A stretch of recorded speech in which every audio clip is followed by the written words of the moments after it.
ಜಿಲ್ಲಾಡಳಿತ, ಜಿಲ್ಲಾ ಪಂಚಾಯಿತಿ, ಕನ್ನಡ ಮತ್ತು ಸಂಸ್ಕೃತಿ ಇಲಾಖೆ ಹಾಗೂ ಮಹಾನಗರ ಪಾಲಿಕೆ ವತಿಯಿಂದ ಬಳ್ಳಾರಿಯಲ್ಲಿಂದು ಹಮ್ಮಿಕೊಂಡಿದ್ದ ಯೋಗಿ ನಾರಾಯಣ ಯತೀಂದ್ರ ಕೈವಾರ ತಾತಯ್ಯ ಅವರ ಜಯಂತಿ ಕಾರ್ಯಕ್ರಮವನ್ನು ಮಹಾನಗರ ಪಾಲಿಕೆ ಮೇಯರ್ ಪಿ ಗಾದೆಪ್ಪ ಉದ್ಘಾಟಿಸಿದರು.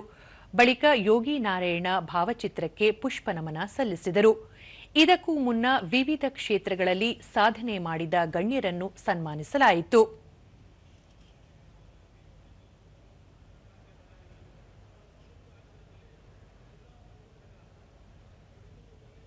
ಈ ವೇಳೆ ಜಿಲ್ಲಾ ಖಾತರಿ ಯೋಜನೆಗಳ ಅನುಷ್ಠಾನ ಸಮಿತಿ ಅಧ್ಯಕ್ಷ ಚಿದಾನಂದಪ್ಪ, ಜಿಲ್ಲಾ ಬಲಿಜ ಸಮಾಜದ ಅಧ್ಯಕ್ಷ ರಮೇಶ್ ಬುಜ್ಜಿ, ಕನ್ನಡ ಸಂಸ್ಕೃತಿ ಇಲಾಖೆ ಸಹಾಯಕ ನಿರ್ದೇಶಕ ಬಿ ನಾಗರಾಜ್, ಉಪನ್ಯಾಸ ಸಿದ್ದಲಿಂಗಪ್ಪ ಸೇರಿದಂತೆ ಹಲವರು ಉಪಸ್ಥಿತರಿದ್ದರು. ಪಿ ಗಾದೆಪ್ಪ, ರಾಜ್ಯ ಸರ್ಕಾರ ಎಲ್ಲ ಮಹನೀಯರ ಕೊಡುಗೆಗಳನ್ನು ಮುಂದಿನ ಪೀಳಿಗೆಗೆ ತಲುಪಿಸುವ ನಿಟ್ಟಿನಲ್ಲಿ ಕಾರ್ಯಕ್ರಮಗಳನ್ನು ಹಮ್ಮಿಕೊಂಡಿದೆ. ಅದೇ ರೀತಿ ಬಳ್ಳಾರಿ ಮಹಾನಗರ ಪಾಲಿಕೆ ವತಿಯಿಂದ ಜಯಂತಿ ಆಚರಣೆಗಾಗಿ ತಲಾ 50,000 ರೂಪಾಯಿ ಮೀಸಲಿರಿಸಲಾಗಿದೆ ಎಂದು ಹೇಳಿದರು.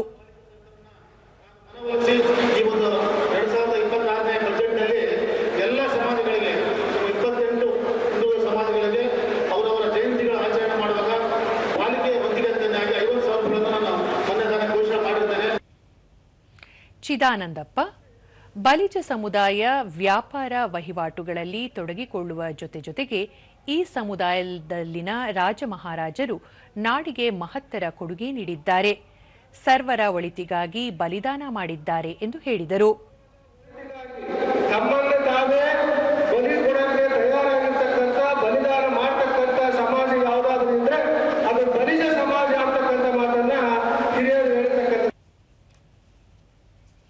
ಸಿದ್ದಲಿಂಗಪ್ಪ, ಯೋಗಿ ನಾರಾಯಣ ಯತೀಂದ್ರ ಕೈವಾರ ತಾತಯ್ಯನವರು ಜಾತ್ಯತೀತ ನಿಲುವು ಹೊಂದಿದ್ದರು.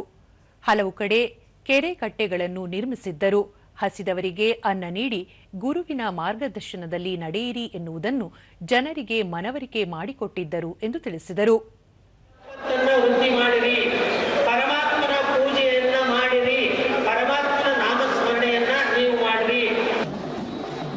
ಇದೇ ಸಂದರ್ಭದಲ್ಲಿ ಗೀತ ಗಾಯನ ಹಾಗೂ ಜಾಥಾ ನಡೆಯಿತು.